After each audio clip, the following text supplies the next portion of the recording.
Hi everyone, I hope you're all well. So this is my Tara's teaching tips where I try and give you some advice if you're a trainee or an NQT to be like myself. Just kind of tips and things for what's helped me in my training year and then the kind of things I'm doing to prepare for my NQT year now. I'm going to answer some of the questions that I was asked a few weeks ago that I didn't get to finish answering in my last video. So hopefully these can help, not just the people that asked them, but maybe some other people as well. Okay, so I'm going to start with the NQT to be questions first. So I had lots of people asking similar kind of things like about NQT essentials, what to prepare, what I'm doing now, any kind of guidance I've been given so far, ready for September. So I've kind of grouped all that together. I'm going to answer it all as one. Okay, so firstly, I've put up a question prompt sheet. It's on my TES, it's on my Instagram, and that's been really helpful for me because basically it's kind of outlines all the kind of key areas for things that you might need to find the answers for and what you need to find out when you're going into school. So yeah, it's just kind of a good way to get your thoughts down, get your questions prepared, so you're kind of not missing anything essential.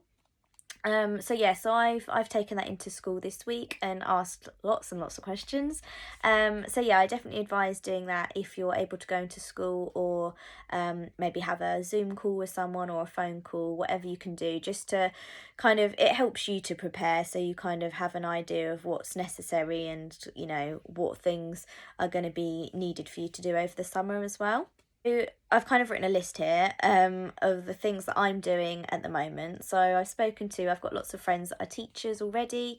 I've spoken to people at school as well, just to kind of get advice on what I need to be doing now. So firstly, map out your classroom. So hopefully you'll be able to go and see what it looks like or maybe get hold of some pictures.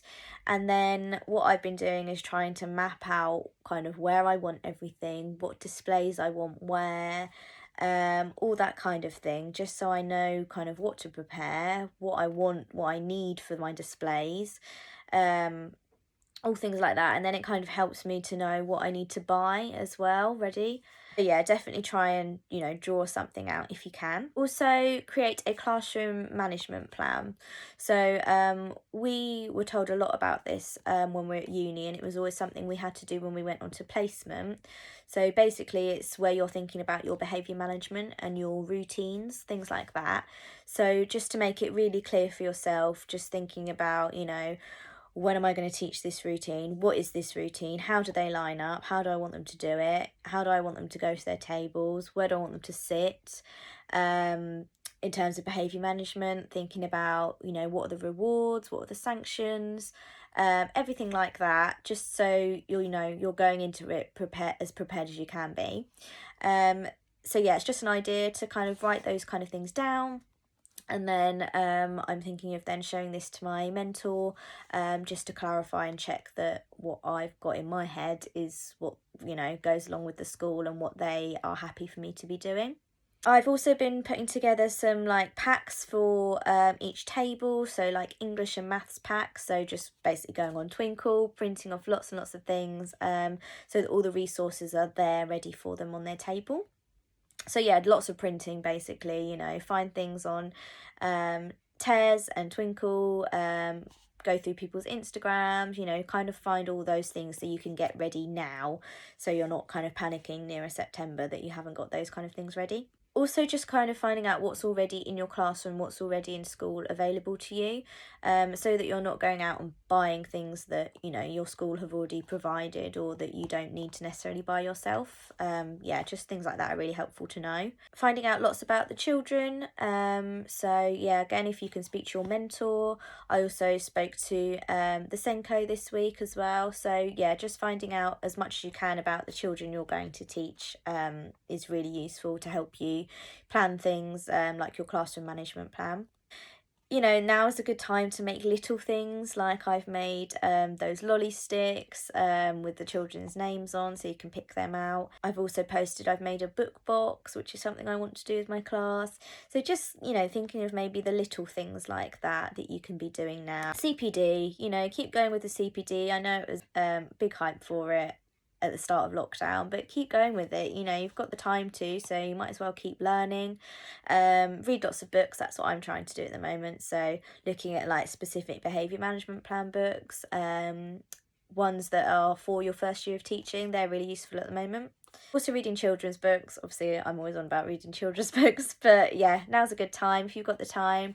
Get to know children's books, make yourself familiar with the ones that are appropriate to the year you'll be teaching. From your school, also try and get hold of a yearly overview, so you kind of know across the year what topics will come up, what you'll need to be teaching across the year. So that might help you start thinking of some ideas, and just trying to kind of think of what maybe you need to look up beforehand to make sure you're brushed up on your knowledge.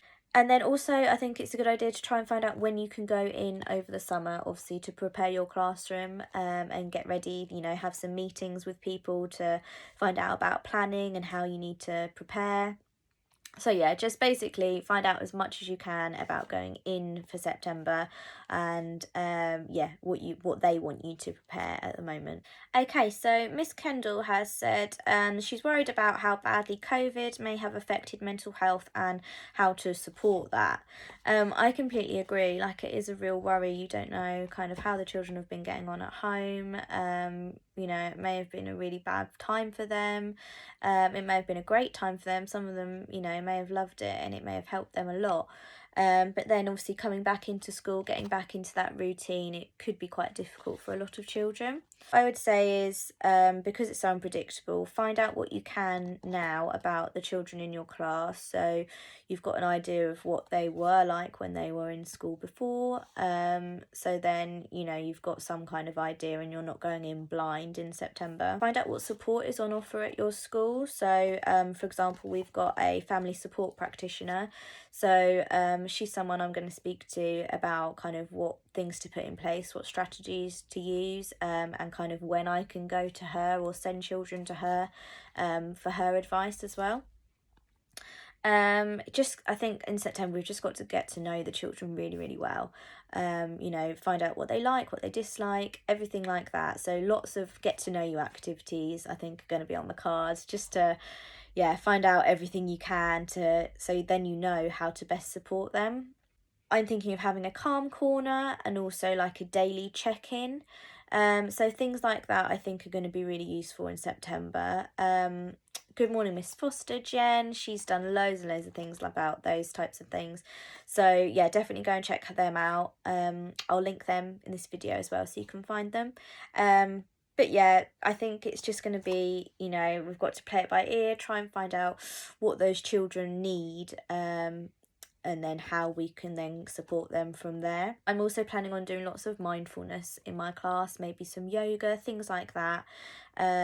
Yeah, just to keep everything calm and you know, enjoyable, nothing too scary to start off with. I think in September that's kind of the main thing I'm thinking about anyway. Okay, so on to the trainee questions. So the first one, I think, I'm not sure how you say her name, Mrs.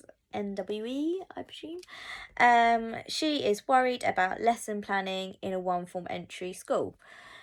So basically both of my placements were one form entry schools, and planning was never an issue. I had my placement partner, so obviously that did help, so we could kind of bounce ideas off of each other and help each other where possible. So if you have a placement partner, that is really useful. However, if not, it's really not a concern. What I'd say is that just kind of get as much support as you can from your mentor. So, you know, ask them for any kind of previous planning, any ideas for planning, just to set you off. That really helps. If you're stuck, you know, ask for help. That's the main thing. So go to the subject leads. You know, if there's something that you've got to teach next week and you're really panicking about it, go to the subject lead and ask them for advice on what they would do. They can also help you plan it as well, so that's really helpful. Use Instagram, use Tears, Facebook groups, you know, everything. Loads of people are going to be happy to help you, so all the advice is out there, so definitely don't panic that it's one form entry. For me, that was a really good opportunity to be creative and to kind of do what I wanted with the lessons, so yeah, it's definitely a good thing, so don't panic. SHPGCE and a few others who've kind of asked about what books, resources are kind of essential, what I would suggest, and also how to prepare for September for when they start their training. So basically I've done posts on all these things, so I'm just going to talk briefly about them and kind of direct you to those posts so that I don't have to talk about what I've already written. First post, I literally posted it the other day. It's all of the essentials that helped me in my training year. So all of the stationery, all of the things that I couldn't have lived without in my training year. So, you know, folders, plastic wallets, a planner, all that kind of thing. So I will make sure that there's a link for that in this video so you can go and find that. In terms of books, I have done 3 posts on the books that have helped me this year. I've done one on English, one on maths and science, and another one on the kind of the theory teaching based ones as well. So yeah, so I'll again link that in this video so you can try and find them. In terms of what to do to prepare now for your training year, basically my main thing is to say relax. Don't panic about it. You're going to have an intense year, but now is the time to relax, you know, just chill, don't worry too much about it. I know people panic about subject knowledge quite a lot, but I've said this before, I really wouldn't worry loads about it. Throughout the year I found that if there was something I wasn't sure about, when it came to teaching it, I just revised it then. Because there's no point in revising long division now if you're either never going to teach it or not going to teach it until the summer term. Okay, so that's just my opinion. So I will add a link into another video that I did where I talked a little bit more about preparing for September. And I've also done a post about this as well, so I will find the links for all of them, so hopefully they can help you. So next, Louise Falga has said, when will I stop feeling like the work experience girl? Yeah, I totally get this. And you do feel like you're on work experience quite a lot. But that's kind of what it is in a way, really. You are trying to get experience for the job that you want. So, you know, I think it kind of doesn't always go away. You're never going to feel like you're necessarily a real teacher already, or that you're actually part of the staff team. So I think the main thing is just to kind of create great relationships with both the children and the staff. That helps you to feel a little bit more comfortable and kind of settle in a bit better, so that you're not always feeling like you're kind of the outsider and the one that's just come in, you know, to watch. And kind of once you start teaching more, you do feel kind of more part of the team. And it's nice when you go to staff meetings and, you know, people listen to your ideas or the things that you've got to say. That helps you to feel a little bit more like an actual teacher. And then the longer placements help as well. They make you feel a little bit more welcome and a little bit more comfortable as the time goes on. So yeah, I think there's always going to be an element of feeling like you're on work experience, because you kind of are. But the more you take on, the longer you're there, the kind of easier it gets. So yeah, I hope that makes sense. Okay, so the last one is from Beth G98, and she has said she's worried that on placement she'll be mistaken for a year 11 or a sixth former. So I really wanted to answer this because I obviously work in primary school, and I get mistaken for a year 5 or a year 6. So I'd love to be mistaken for a 16 or 18-year-old rather than a 10-year-old. So I'm actually really jealous of you.